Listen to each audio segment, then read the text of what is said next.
Wow, there's an applause. Thank you, Anne, and thank you to the public for being so numerous. So yesterday we opened up on the post-binary, and one thing I'll have to tell you with the experience of yesterday is that maybe after this small talk we're having, you'll have more questions and you want to talk more, but that's good. Do it after.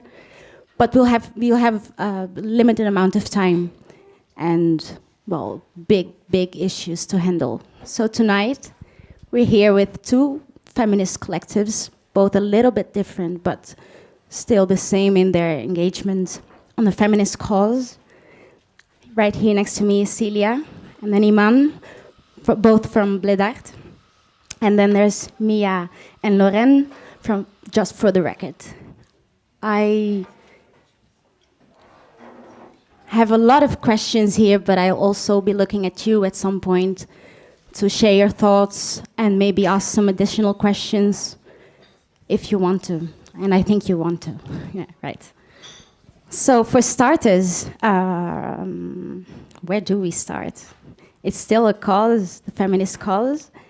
We are still fighting it. Maybe starting by the name of feminist collectives, why do you have to be all female or feminist collectives? Why do you feel you have to define yourself into the female binary, maybe, sex?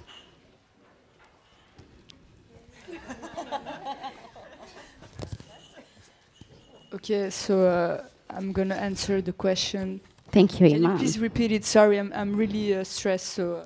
No, you can take it really easy, but good that you're taking initiative. I think the first question we have to, the first thing we have to talk about is why your collective has to be feminist or all female, all women. Why does it have to be selected or selective?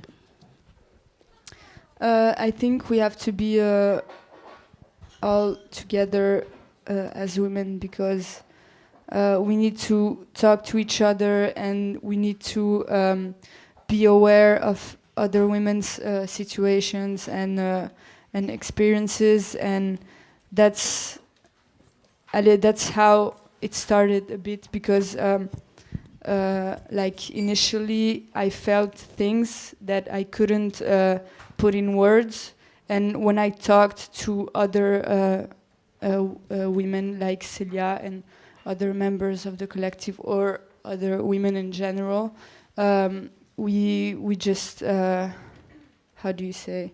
On s'est rendu compte. You noticed? Yeah, we noticed that we were living kind of the same things and we could put word on it. So I think it's important to like come together as women so we can know where the problems are and in order to like try to find solutions. Mm-hmm. Bledarte is 7 people collective or 9? 7 or 9? We're 6. 6? Yes. It's something else. Are there men or it's just all female? It's all female, Mm-hmm. and it's all female of color. Mm-hmm. Okay, I want to come back to that. And Sure. Just for the record, are you all female? I know you are, but why are you all female? There's 4 of you, right? Yes, Yes. we're 4. I think there is to come a bit back to the start of your question, it's a way to create the support system, and like you say, also to find out where the problems are together. There is it's also a way to have more resources, and you're more than only the addition of the members, but you also find a way to then support each other. So I think there's there's a lot of power in that, working on these feminist issues or issues of trying to analyze power structures is also needs a lot of care. If not, you burn out immediately. And so I think the aspect of support is really why it's somehow the most natural way to then do something like this, I think, for me. I can imagine that men would also want to support your cause, but how would it feel for both of your collectives if there was one or more males involved in your meetings and in your preparations? Would it feel really different?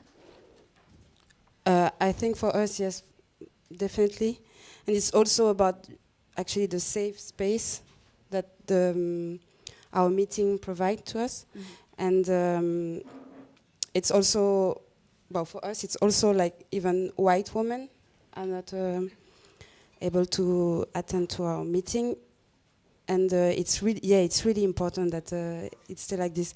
I agree with Iman about the same situation that we can have as a woman of color, but it's also important to voice the different experiences that we have also as women of color. What are those? And to like understand that we are not one woman of color with one experience, but we are many different women of color with many different experiences. So you're maybe saying that finding similar experiences in other women of color was a reassurance and made you sure that it wasn't only you, but it was recurrent in other stories, in other lives as well. So what is the difference that you see in regular feminism and feminism also with the extra aspect of color? It's the intersectionality of the oppression of sexism and racism, and also homophobia for some of us. And there is no scales of how can I say?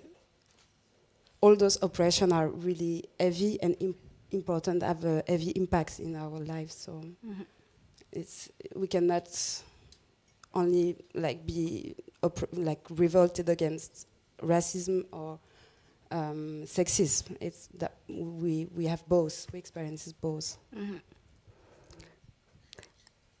Maybe I should situate your collectives, both of you, because you're in a slight different. You work differently. So just for the record, you call yourselves intersectional cyber. Well, let me do this again.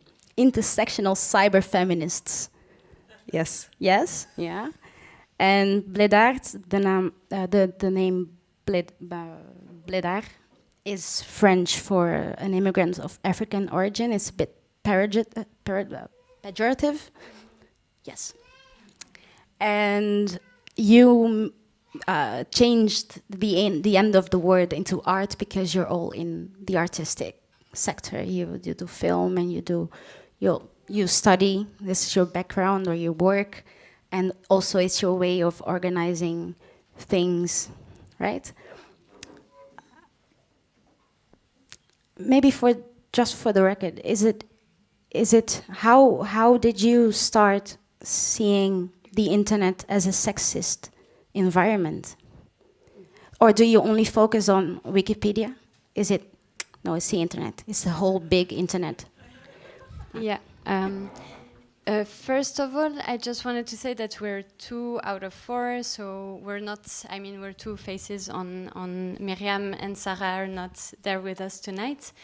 And maybe that's also something that we started working on together, that we look at how things are represented. It's quite simple. In fact, when you start like this, you look at how things are represented, and you look at how stories are told, and we are trying to deconstruct that.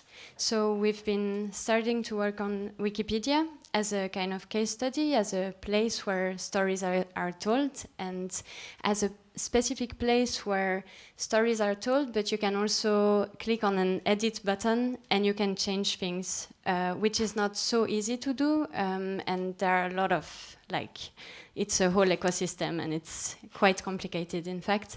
But that's how we started working on more the question of how history and knowledge is written, and we try to invite people to with us during workshops and during events with us, kind of look at how it works and look at who is represented there and how they've been written about, or which pictures are on the pages. So that's really our perspective on things.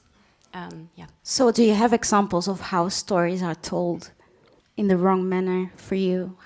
Because there has to be something really wrong for you to gather as 4 women and start doing lectures and then being so asked to do your things in other surroundings and settings. So must be something wrong there.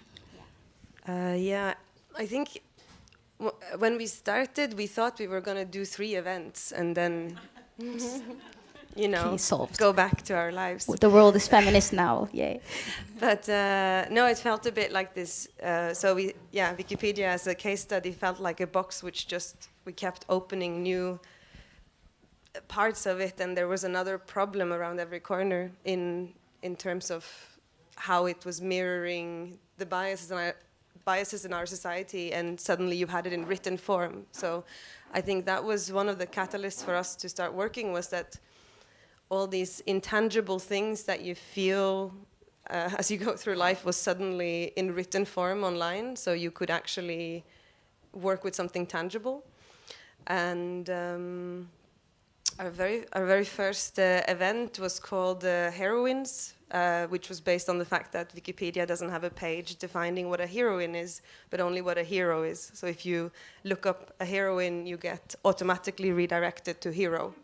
But the page for hero, although it said it was neutral, did not have any examples of women heroes in any way. It was a very stereotypical male, also quite military and westernized viewpoint of what a hero is. So for an encyclopedia, that's a big problem. And so we tried to find a better solution for that, and that's maybe a bit of a big story of how. But yeah, you see, there's a lot of examples like this. There's a lot of since every article is based on a word, like or a concept or a name, you get a pretty clear idea of what is then regarded as the definition. And we were not. How do you say? We found also that Wikipedia had grown so big by the time when we got involved that the discussion to have wasn't to talk about whether this is or isn't the right way to create an encyclopedia, but it's already so much in use that we felt more the discussion was how can we improve it, because elementary school kids are having teachers who are looking to Wikipedia for doing their classes, and it's our most used encyclopedia. So yeah, and you see that sort of on other aspects of internet as well.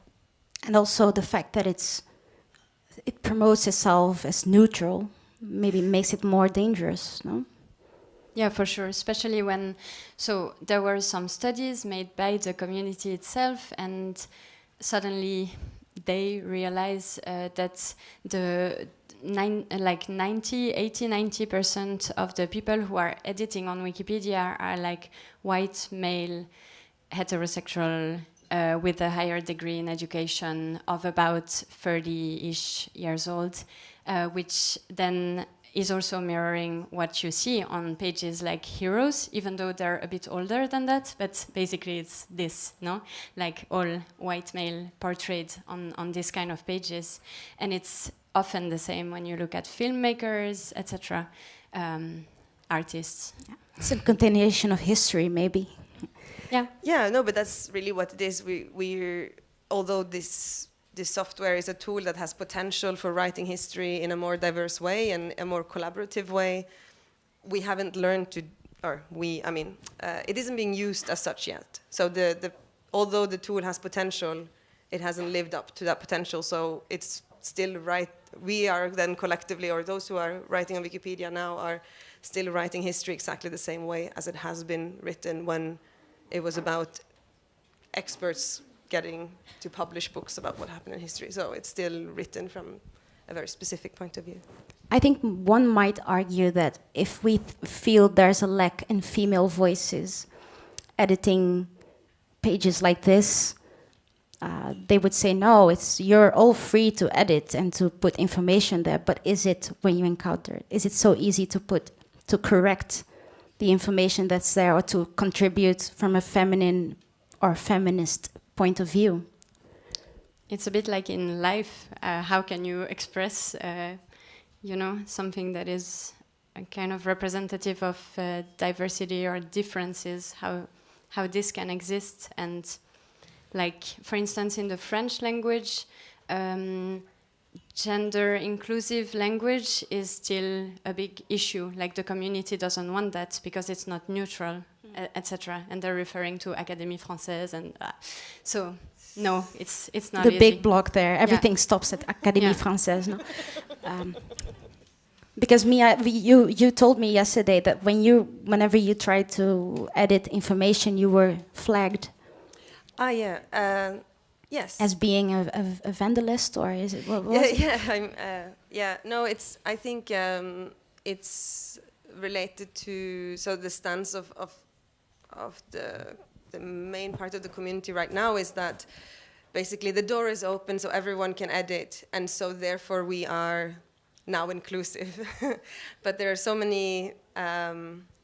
Of course, there's so many other issues, and who feels entitled to write, and who feels welcome, and who feels that they can talk about the personal as something that regards us all. So there is a lot of people who are contributing and who are higher up on Wikipedia who feel the right to say that things that we as a collective might be interested in changing are something radical or not neutral enough. So it's sort of seen as a bit of vandalism to come in with a specific political point of view, but our point of view is that you can't write history from a neutral point of view. It's an impossible concept. So there's a problem there. Maybe neutral is a problematic concept, but radical is a word that brings me back to you, actually, to Bledarte, because I read one of your interviews in which it turned into the title that you are proud of being called radical, and radical is calling you radical is like, oh, thank you. Did I turn off my mic? I think so. You want? No, I didn't turn it off. Technical is not my point. It's not my best. But I think it wasn't you, Iman, but you were in the interview, Celia. And at some point it was about being radical, where it can be used as a way to diminish the message that you have to, no, you're radical, you're being extreme, you're exaggerating. But you say, no, being radical is something I'm proud of. Yeah, I mean, how can I explain this? Yeah, I mean, we like usually people are not happy that we are voicing the privilege of certain people, and for sure, like, I don't know, people just want us to shut up sometimes. And we are for sure doing the opposite. Mm-hmm. So if it's this being radical, I'm pretty proud of it, and we have to do it because it's super important. It's the same as you. It's really important to have many storytelling, and I think that we really want to open this kind of speech in art about the women of color. They are not enough represented. They are not enough taken seriously, or who are just like reduced to only one woman. And it's radical maybe to just voices. I don't know. I think it's now that I know exactly what like the now that I know the injustice I'm experimenting. I just want to fight against it and to give the possibility to other women of color to voice it also. And I don't think it's radical, but yeah, Practical or radical? radical. Okay, because Can I add something? yes, to what she please, said? please. Actually, there is a really negative connotation to the word radical. And so a lot of people call us radical because they feel hurt by the fact that we are only like between women of color, and they feel rejected. But the thing is that like we've been rejected from so many things more than them. Like when I say this, it's more like men or white people. They're like, yeah, but why it's like you are excluding us. But I think they don't understand that we need to really gather together, like between us, as I said previously. And also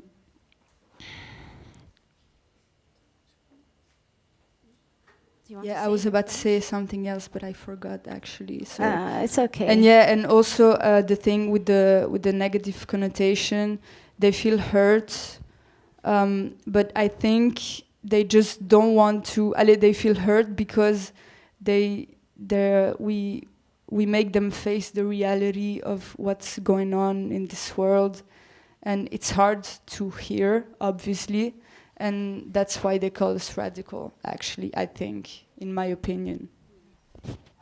And I agree. And this day, I didn't turn off my mic. I think it's the technician. This day you talk of, would that include the feminist collective next to you as well? Do you think? Because when you talk of white people in general, I mean, there's two sitting next to you. Is it? I'm not looking for a clash here or a fight on the stage. But it's a question I think many people would have. Is it a movement inward, as in I'm looking for peers to share my experience, as you said, in a safe space, and it feels safer, not opening up to everyone, but is it also exclusive, as in I would refrain from working together because I want to, no. Where's your limit on how do you define the sea of whiteness? How do you define the whiteness, really? When you talk of white, I have to ask. Okay. Whiteness is just white people, women or men. But the thing is that you cannot live in non-mixity. It's impossible, and we don't want it. But it's just a tool to really. I think it's a tool to emancipation for people of color, for like even for the other oppressed group. It's good to just like sometimes be in non-mixity and share and build and heal together. But then we work with white people, and we have white people in our family, in our friends. You know white people. I know. No one. So is it a good person? No, it's really not. We have no problem with white people or with men at all. Actually, we in Bledarte we talk a lot about men, even in our meeting. No, father, brothers, and stuff like this, because we also experience sexism in our community. So, and we also want to fight for the brother and the father and the men of color. So, yeah, it's just a tool, the non-mixity. A way of emancipation, really. Yeah, gathering and reinforcing yourself as to feel a little stronger in this in this fight against the world that is really, as you said, it takes a lot of you, no? It takes a lot of energy and thinking and time. As I saw the constellation of tonight a few weeks ago in my mailbox, I immediately thought of an example over 100 years ago. That is of Isabella Baumfree, who later changed her name into Sojourner Truth. It's a name we all can pronounce, so we call her Sojo. Sojourner Truth was she an enslaved woman who later became free, and she lived in the time where the feminist cause was rising, or the equal rights equal rights movement for equal rights for women was occurring. And at some point she intervened in a gathering, female only. And as she walked forward, all women, predominantly white, were really preoccupied with her speech, imminent speech. So several of them, as was recorded, you can see it on Wikipedia. As was recorded, several women at that time were afraid of her speaking because their cause, their feminist equal rights cause, would be mixed with the racial the equal rights cause for the blacks. I could not pronounce it. There's a lot of words that are difficult today, but I think the issues are even more difficult. So at that point, I was surprised and also had a little bit of recognition as to the world we live in now. As in, at some point or sometimes we feel that one cause that's fighting for equality doesn't fight for all. So I understood your perspective of gathering with people who you know who are not going to exclude you from that point of view. Do you have any thoughts on Sojourner? Did you think about her, or just let it pass and she was cool? Or were you also surprised to read what I read? As a black woman in that time, or as a woman, but she's an hero. She is a heroine, yes. Heroine. We should add her. For sure. It's just like a bit sad to see that she kind of was the first one to really speak about the intersectionality, and we are still not at the same place, of course, but we are still talking about it. And I thought, when I read this, I thought also that maybe there is a bigger work to do in our community. Which hour is this now? Is it the female? Is it the colored? No, the non-white community. To maybe also really, I don't know, more understand that we face racism together, men and women of color, but in our community we also face sexism, and they need us, women of color, sister of color, and daughter, to fight against racism. So I can also imagine that there is a similar thing that in your both practices. I think part of coming up for something is also looking at history and see, for instance, how voices were given. So that's what you do. As you remarked, the female framing is very obvious, but there's also a black absence there as well. And would you see maybe a joint project of editing Wikipedia not only to the female, but also to the black female or the female of color? I'm starting something here. Think about it. Another thing I wanted to ask is about role models. As Sojourner was to me, as how, what we, not necessarily the role models, but what enforced you, what really triggered you for individually or as a collective to do what you do. So forget the role models, but what really gave you the force or the inspiration to do what you do. Because I think history is not playing in our advantage here, right? To look up at other women in history and oh, you were so awesome, I want to be awesome as well. So how did this enter your life other than the necessity you felt or something that society did not give you? So a positive example of someone who, or something that made you do this, what you do.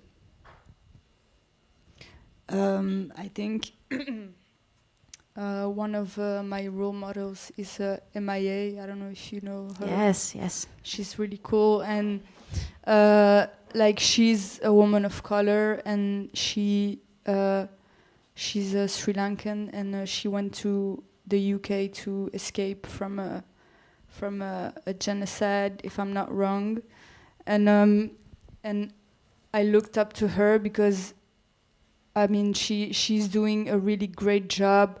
Like, it could be artistically or just documenting, and also she talks a lot about what's happening in Sri Lanka. But the thing is that she's not taken seriously, and I think, and as a Sojourner Truth, Sojo.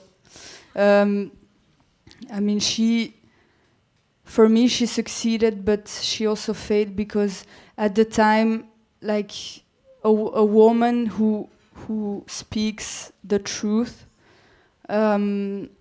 especially at the time, it's difficult. But a woman of color who speaks the truth is it's more, it's harder. So I think, she really was a role model. And coming back to the question, it's really... Pourquoi tu rigoles? It really... Because you're cute. Thanks.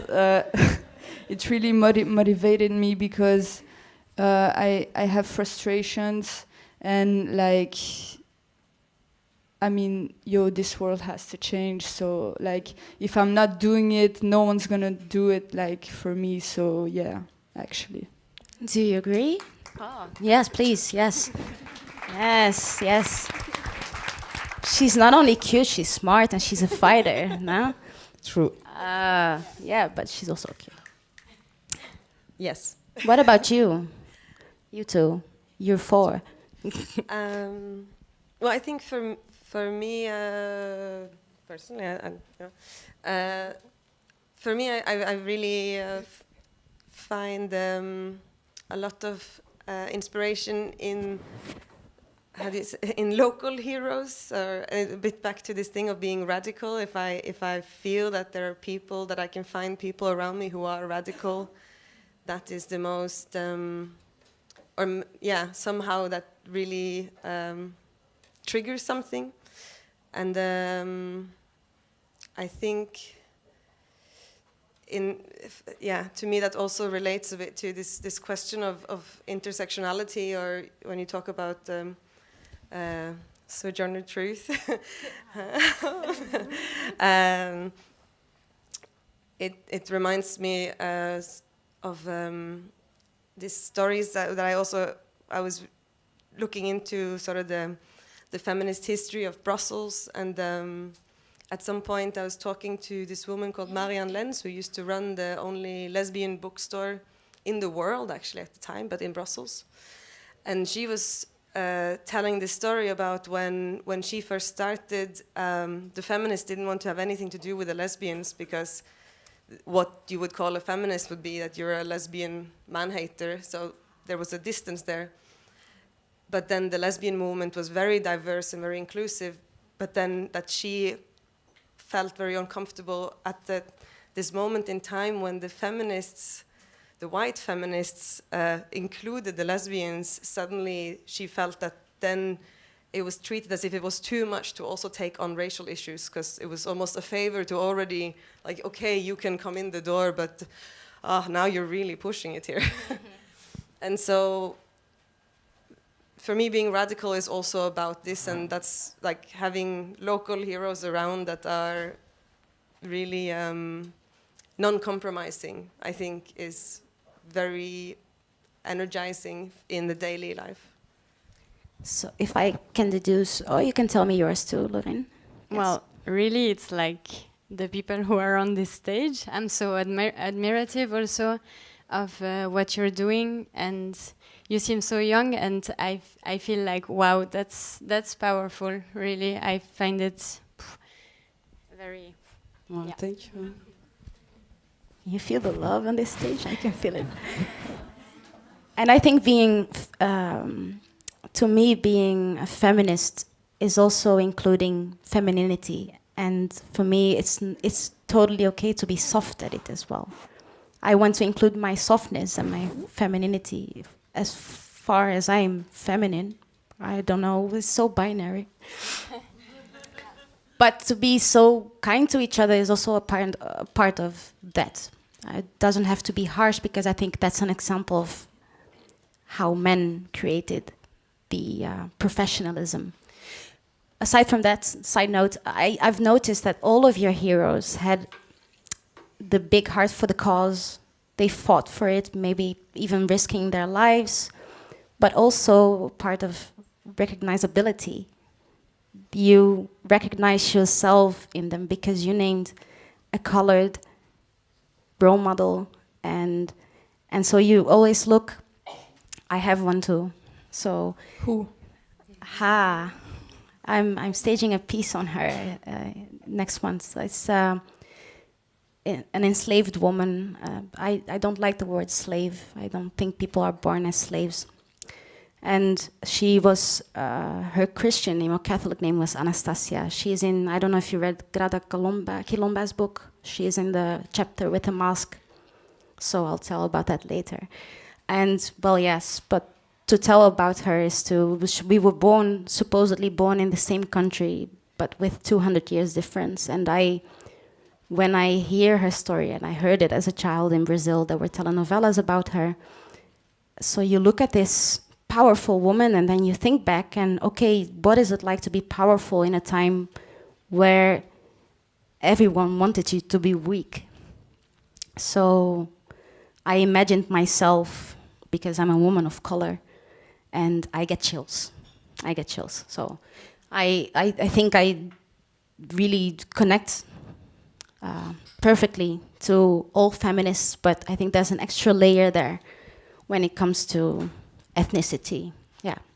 But I recognize that what we all have in common is a certain need for recognition as well. And it can be a man, but it's better if it's a woman. And it can be a woman, but it's even better if it's a woman who looks like me, right? Or who acts like me. What are your future plans in the collectives? What are you cooking up? What's your next project with Bledarte? It's artistic, but what form does it have? What's your next project with Just for the Record? Whoever speaks first. Actually, for Bledarte, we're planning to start, comment tu dis, table ronde? Round table? Yeah, round tables with the women of color. Just like, as I said in the beginning, like to really see each other's experiences.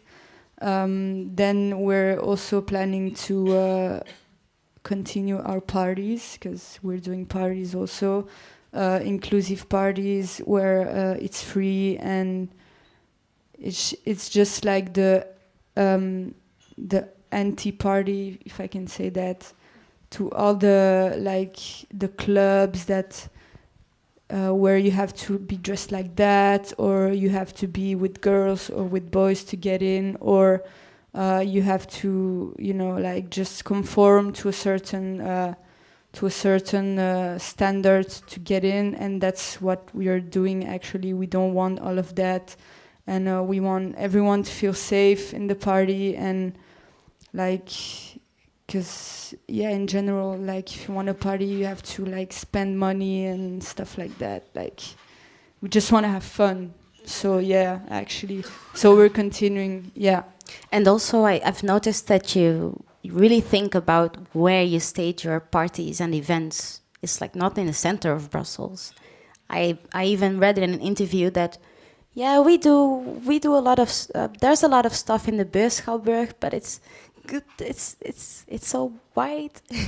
So yes, I think you really think about where to reach your audience as well, and how to include them by choosing your venues and places. How do you choose them? Because it's Schaerbeek and actually we choose them like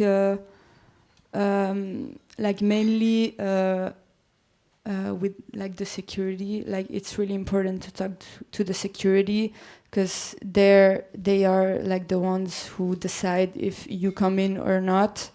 And so yeah, actually we're trying, first of all, we choose venues that could be like safe and stuff, but like nothing is safe at 100%. So like we are trying to like how do you say apporter? Bring our condition to the place. So maybe they could also like reflect on it and think about their future events and stuff. So yeah. And they meaning your audience, the people you want to attract. The people you want to invite you talked about they. Vas-y, je te laisse. We really liked mixed crowd. We don't believe in homogeneity. Mm-hmm. It's not normal.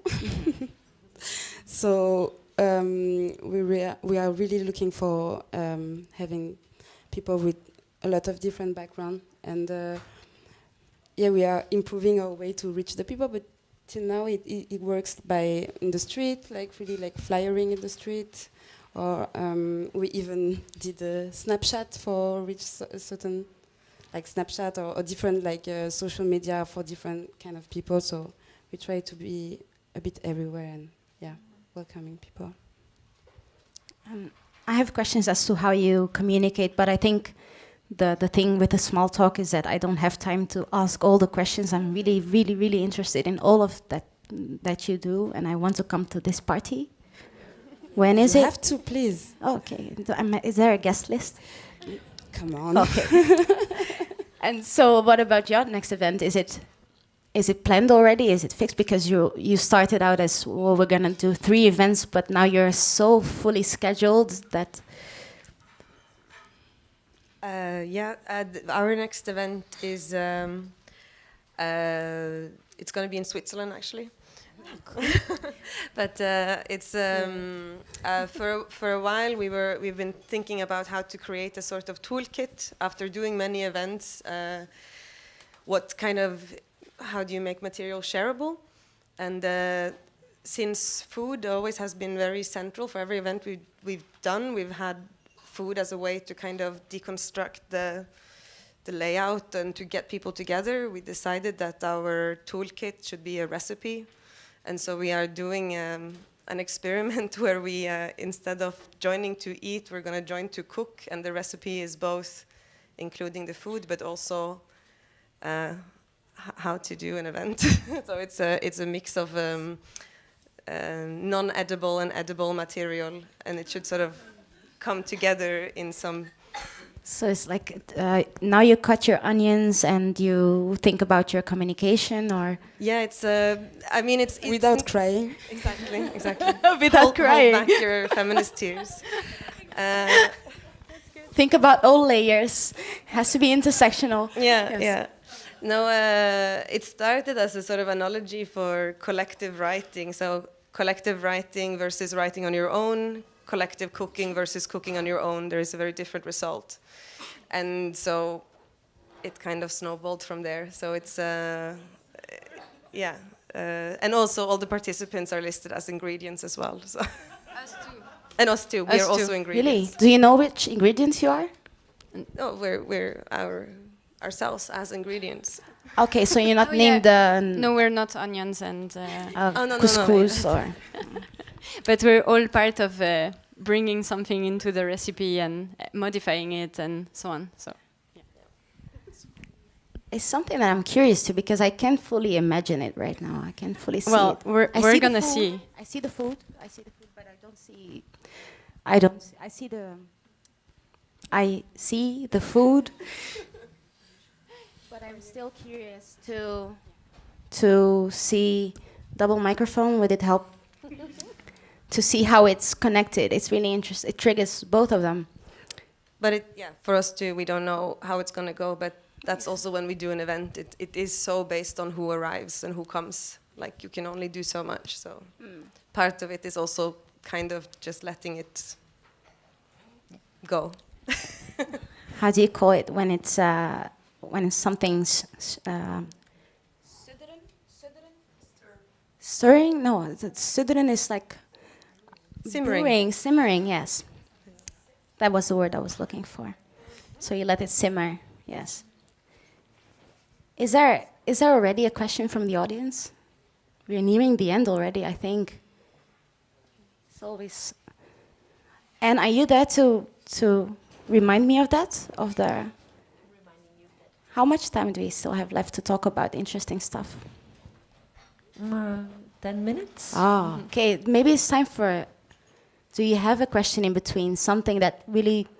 Or something that's not a question, but it's more of a comment or a question for an explanation, something that you thought was painful, please. We're waiting for the microphone. There is a question in the front.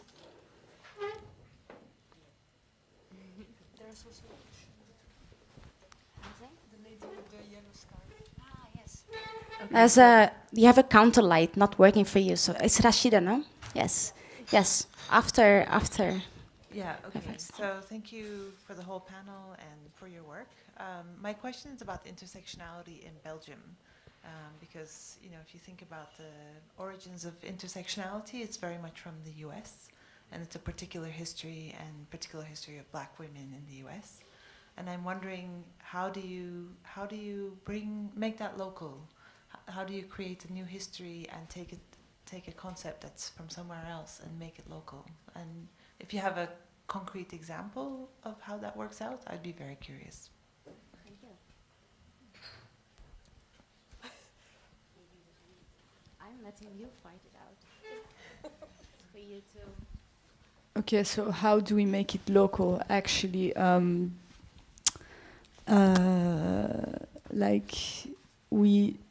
the first thing we look for or we look at is what are the minorities here actually, and we start from there. Like, for example, people from North Africa, people from Africa, and that's for the ethnic minorities. And then, yeah, Celia, back me up.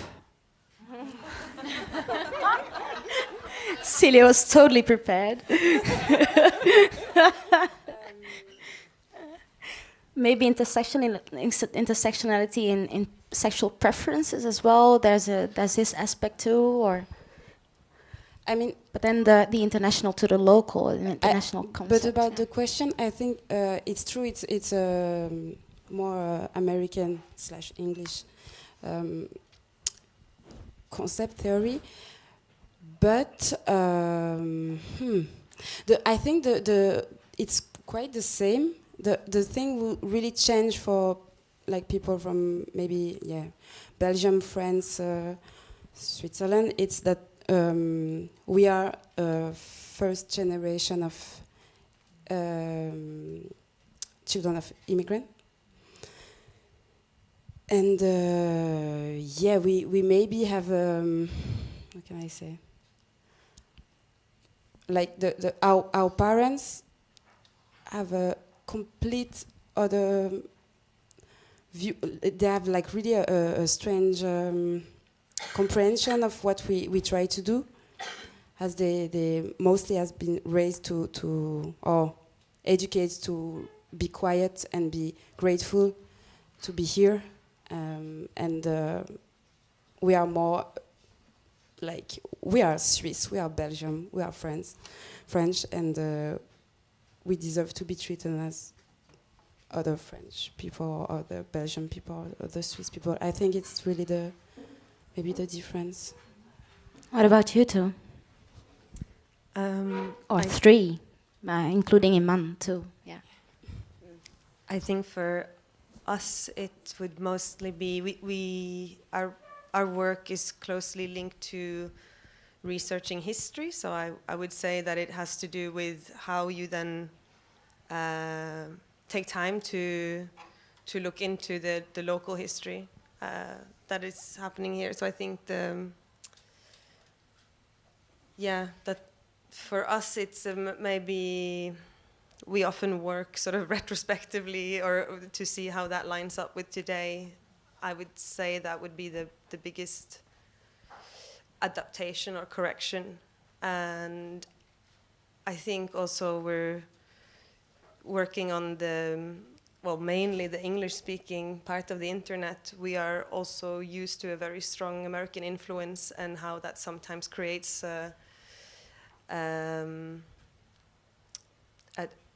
there is some translation needed. So I think that's not, it's not only in terms of intersectionality, it's in terms of a lot of the work we do. I think I'm gonna add to, it's not my task here, but as to your question, I was happy you asked, because where I come from, which is Brazil, the concept of white privilege has a complete different, it's just completely different. Whereas here, the otherness also includes, the otherness or the exclusion also includes light-skinned immigrants. In Brazil, light skin is always a privileged position, so it's different. So you cannot copy, I think, you cannot just copy the concept and then use it. To me, it means something different. To me, 3 people here are white and 2 are colored. But to you, you are colored as well. So it's completely different where you come from, where you live. I think. Yes. No, it makes me think also, it's interesting because for maybe for Iman and me and other girl in the Bledarte, we are also like seen as not Belgium. And when we go back in our parents' country, we are also not seen as the people over there, which is different for you because you are in your own country and you also like, so. It's completely strange because also in Brazil, people ask me where I'm from, but then they hear something in my accent and I just tell them I'm from another city. So to avoid the question, but they sense some things different because I grew up here and I act differently to even sexism in my family and certain behavior from men or from society or my dressing. And also I have a Dutch accent, so people in Belgium ask me where I'm from, and people in Holland notice that I live in Belgium. So I'm... Yeah. Rashida, please, can we... Yeah, you have the mic already. Yeah. I would like to ask a question about how do you survive financially and what are the difficulties you are experiencing financially, because I know that an organization that you put so much effort on a voluntarily, and also having to find the money all the time, so not being paid for the work that you do, but also having to make sure you got enough money to offer these safe spaces for people. And I think we're in the right place here also to share maybe your bank account, how people can give money if you're doing crowdfunding, share that with us, how we can contribute to the work that you do. Can we put banners here with the IBAN donation sets? No, but please, I think it's a relevant question because of a lot, yeah. No, really, because it's you put effort in something that starts voluntarily because you believe in it, but it's not necessarily immediately paid off. And also because you're not an organization as such, the negotiations are maybe difficult, or you feel like you have to. Sometimes people also try to underpay, and you have to fight at two different causes at the same time, the precarity. And so tell me. Yes, thank you.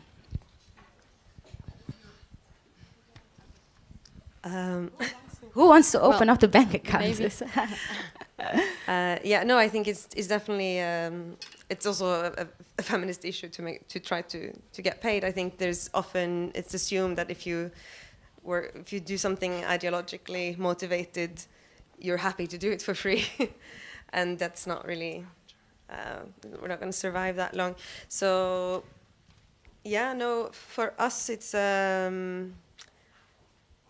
it's really on invitation from institutions. And then it took us a while. In the start, we started off with we got some funding from Wikimedia, the organization behind Wikipedia, to cover expenses for events, but not to pay anyone. And on that, we rented the locations, and we started off kind of trying to pay people who came to speak or who joined in or perform. And luckily now there is more invitations, so it's it's really based on venues that can afford to give us a place and make it worth our time. And then there's also a negotiation of we measure also our time. We have to be we all have practices on the side. None of us live from this in our collective, so it's also something we have to always kind of negotiate. How much time can we spend on Just for the Record without it kind of bankrupting us privately? So yeah, it's more this balance, and also having the conversations with institutions that do expect that we come for free. Then we have to tell them, like, if you invite us, we are actually 4 people who need to come, and and some things we find that we decide to do for free if we believe enough in the cause or in the people. Like we do also, it's, I don't know, it's a bit of a boring answer, but it's just a lot of meetings. What about you girls? Sorry. I think we ask for how do you say subventions, but like to do a festival. Because we organize a festival in July, and so we sent emails to a lot of organizations that could eventually help us, and some of them answered, but besides that, like, it's not enough. So I mean, we organized like second-hand markets, we sold food, stuff like that. A party, the party that we made an entrance. The first party we organized, people had to pay €5 to support. So I think, and we organized a GrowFunding. What is a GrowFunding? A GrowFunding is it's really cool. It's for real. Yes, c'est le turfu. Mais yes, a GrowFunding it's the concept of the crowdfunding, but based in Brussels, and for projects that are supposed to like change things in a positive way. And so shout out to Frédéric, who is the man behind the GrowFunding. And we organized that, and we got the money, and we organized our festival. But I think we are not officially, we are not an organization, like we are not an SBL. So I think yet, but it's coming. So we are gonna like make all the stuff that we have to do to become an SBL, to ask for funds, but and also sponsors. We went to like cafes and shops and stuff like that to talk about our projects, and some people were interested, so they gave us money, and in exchange, like, we have to talk about them on our social media and stuff. So, like, we have to do a lot of stuff to raise money, and it takes a lot of energy. So yeah. And it wasn't to be paid ourselves. It was to pay all the artists, because we did this festival where we wanted to promote only POC, people of color. And so the whole lineup, from talks to the exhibition to the concert and performances, were POC. And we really wanted to pay all of them. So that was the reason. Yes, and also, like, it's really important to pay people, like, to pay artists, because if we think their work has an impact or is important, like, we have to give value to this, and we have to pay them. Like, that's my conseil for you tonight, guys. Pay people. Yes. People of color, especially. Pay people, pay them in full, pay them in time, pay them. And also what your question raised to me, Rashida, in my head, is that the money is still in certain hands. So actually we are fighting, and then we have to go to predominantly male white institutions to go, like, can you give it to me? Yes. So is that something you encounter? Do you feel weird about it? Do you feel that sometimes it's more difficult to get the money because of the cause that you are because of the subject, that you feel that someone's rejecting you, or hasn't it been on your radar because the questions come to you? I don't know, but when we were looking for sponsors, as Iman just tell, we went to shops and cafe and stuff. It was funny because only people of color gave us money. So I don't know if it's like that difficult, but that's what happened.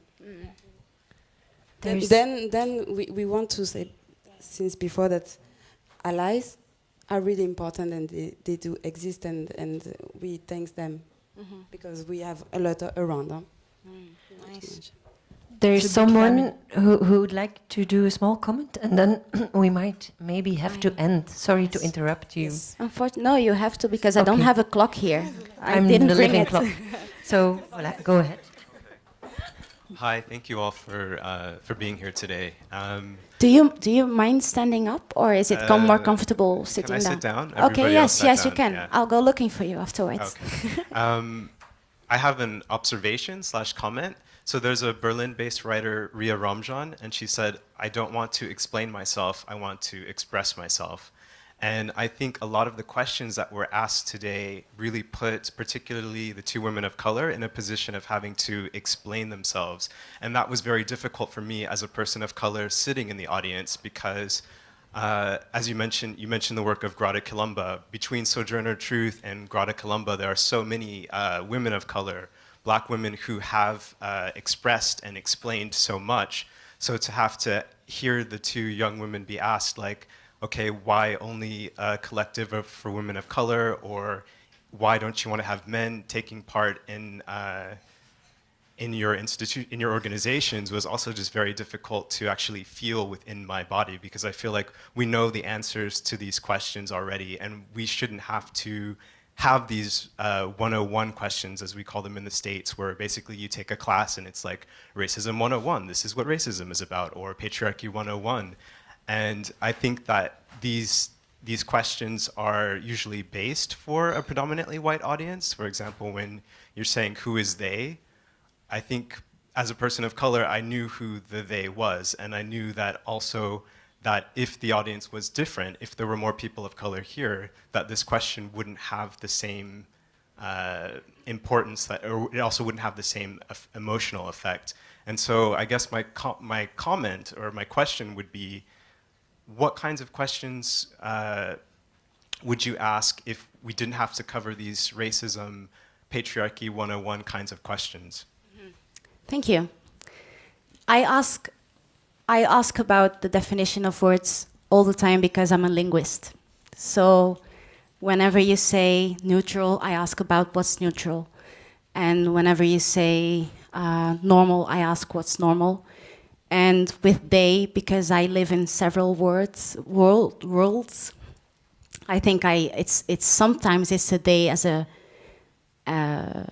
female day, and sometimes a day is a colored day, and intersectionality. I think you were right as to we don't have to explain ourselves as I am doing now, but we are addressing the subjects, and I think for me the questions that I have or that I feel that the audience may have are also important to be addressed and not to be shoved under the carpet, because painful things are there to be addressed. I am not addressing, I don't think, if I did it, I'm sorry, but I think I asked you feminist questions and because you're asked here as feminine collectives and you propagate yourselves as a POC collective as well, and so it's in all communication I've read about them, and it's something I'm curious about. I don't think there is a day in all colored people. I don't share all opinions as all colored people, and that goes for everything. I don't share all the same opinions as all people that live in Antwerp. So the day is always important. To who is they, who is us, is always important. It's not because I would be objectifying them, but you asking this is giving me the opportunity to explain myself as to I am not trying to put you in boxes, but sometimes the boxes we choose to address, to stand on, to work is kind of like a focus. So